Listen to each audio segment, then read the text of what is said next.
Well, I hope you're ready to be challenged and inspired today because my guest is extraordinary. She's extraordinary in her attitude, in her outlook, in her sense of adventure, and in her faith, and that has nothing to do with the physical challenges she was born with. I think she'd be an incredible person no matter what, but Jen Bicker was born with challenges. Challenges most of us can't even imagine dealing with.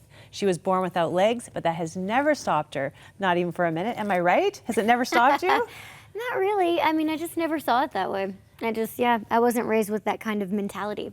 I love that about you. You're so inspirational. You never let it stop you. And where does that come from, that belief, like I can do anything, and just because I have a disability, it's not a disability in my mind at all? Yeah, no, I mean, my parents, you know, God totally put me in the right place when I was adopted, and they were the parents for me. That's where it was supposed to be. It was in the middle of nowhere, cornfields and cows, but it was where I was supposed to be.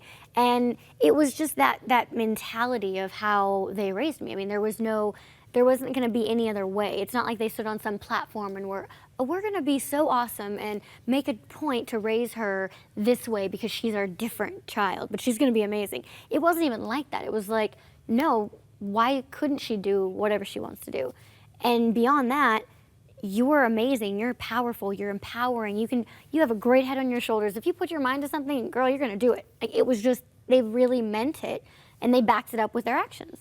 I hope that parents watching this right now are taking note of that, because you have such an incredible impact on your kids, and you know, you would be a different person, I think. I want to dive into your story, but before I do, I just want to tell people a little bit about what you've done at 29.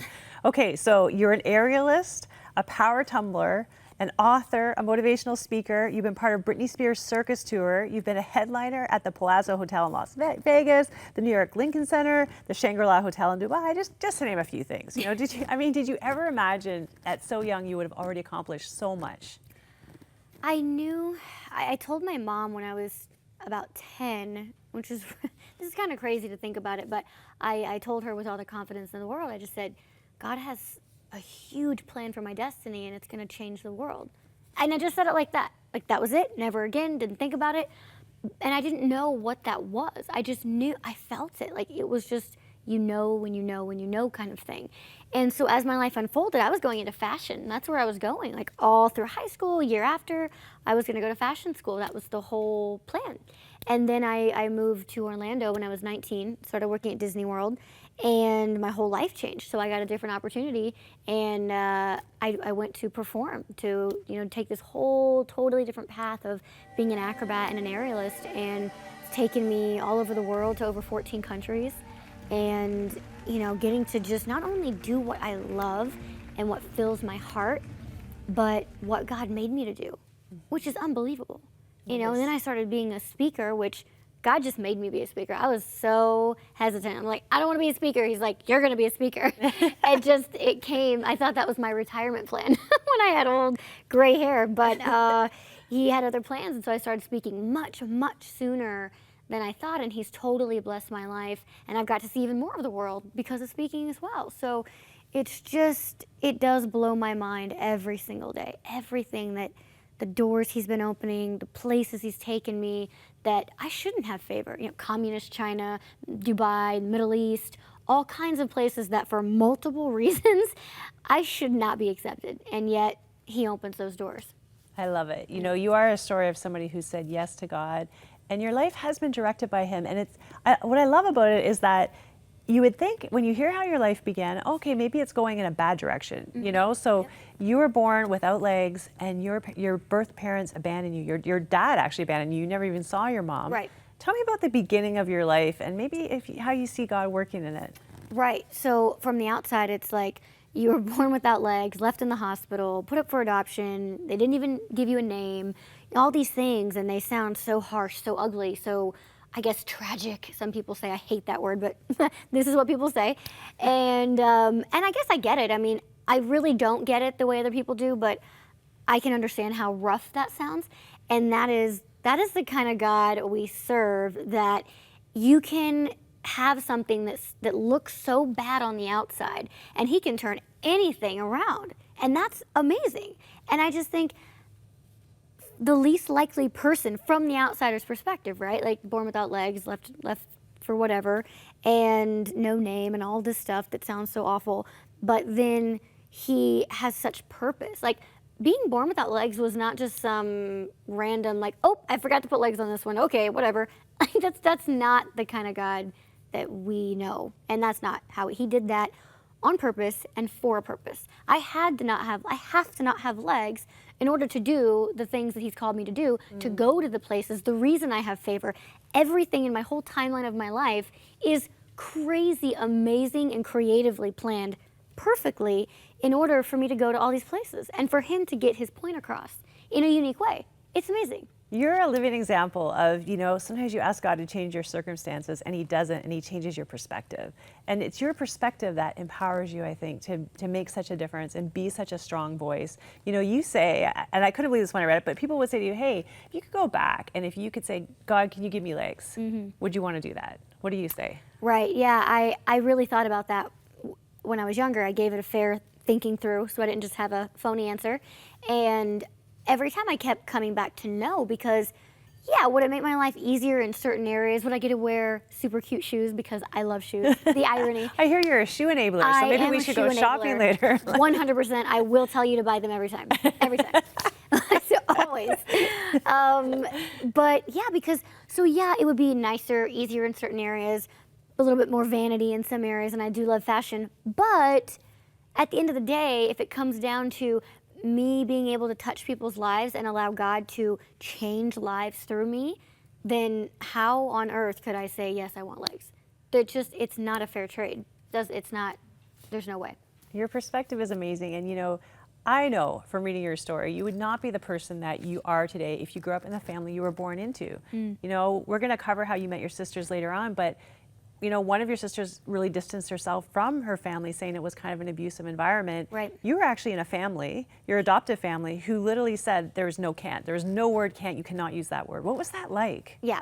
So taking can't out of your vocabulary is far beyond just saying that. Because if you were just saying that, oh, don't use the word can't, or Jen, you were born this way for a reason. God doesn't make mistakes. Those are just cliche and corny, and they have no value. But when you put your money where your mouth is and you back that up with your actions, that's where the power comes. And that's what my parents did. So it was a lifestyle of don't look at something like I wanted to go roller skating. And nothing about that seemed odd to me. I was just like, well, everybody's roller skating and I want to win that limbo. So I'm going to roller skate. And they're just like, okay, well then we'll just put the skates on your hands.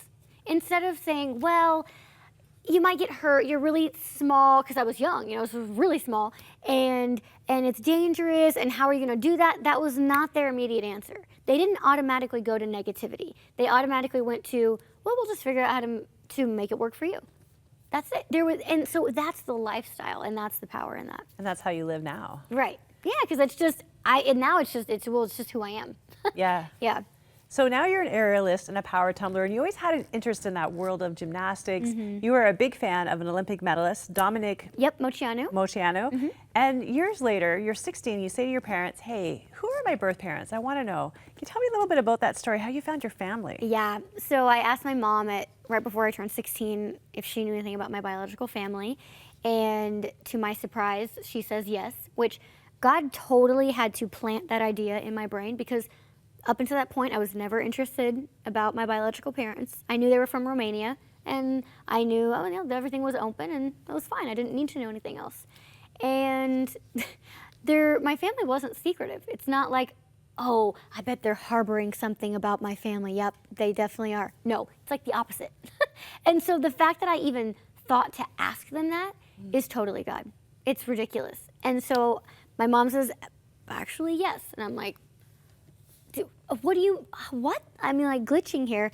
And then she tells me my biological last name would have been Moceanu. And immediately I knew what that meant.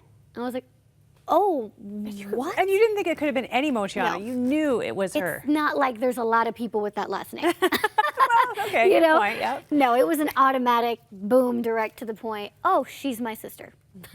And that was crazy and amazing and like, who does this happen to kind of thing. This is a movie, this is just nuts. But I was super excited, And then I discovered I had a younger sister, Christina, and her and Dominique grew up together. And she looked like my twin. I mean, my twin, my face with legs. It was crazy. And so I spent a 4-year journey trying to contact them and let them know that they had another sister out there, that I existed. And finally was successful at the end of 2007, and then we all three met in 2008. That's amazing. And you're in relationship this day. You met your birth mom. Yes. And it's really yes. been a healing journey for everyone involved, hasn't it? I think so, yeah. I think 100%. I mean, my sisters and I would have loved to have grown up together, but we all agree that, you know, I was definitely spared an abusive home. I was spared, you know, it was a very male-dominated, Eastern European, Romanian, well, and physically abusive home. So, and also beyond that, they could have never in their lives dreamed that I would be able to do something.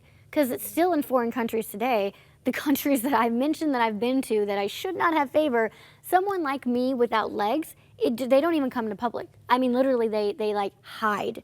Right. And so, and they don't educate people with No. disabilities. It's just terrible. and they don't make anything, of course, forget accessibility, that's hilarious, that's cute. In other countries, no. Like, I just already know I'm gonna be walking and getting out of my chair and doing all that stuff, which is fine, but you just have to know when you're in certain places, it's just not gonna be the United States.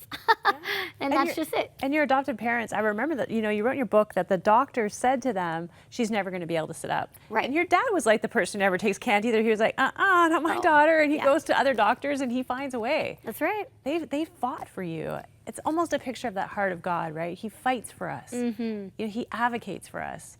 I think what's amazing about your story, and you've probably heard this 1,000 times, is, you know, that we can feel sorry for ourselves. We can get discouraged by the smallest things. You know, I'm aging, or I have arthritis, or whatever it is. Mm-hmm. And then we meet you, who's just with this can-do attitude, you know, and you have a disability that we couldn't imagine ever having lived with, never having done it. Mm-hmm. For someone who's watching, maybe who's been stuck in their circumstances, feeling maybe sorry for themselves or discouraged or disheartened, what would you say to them today? Well, and let me just be clear how perfect I am not.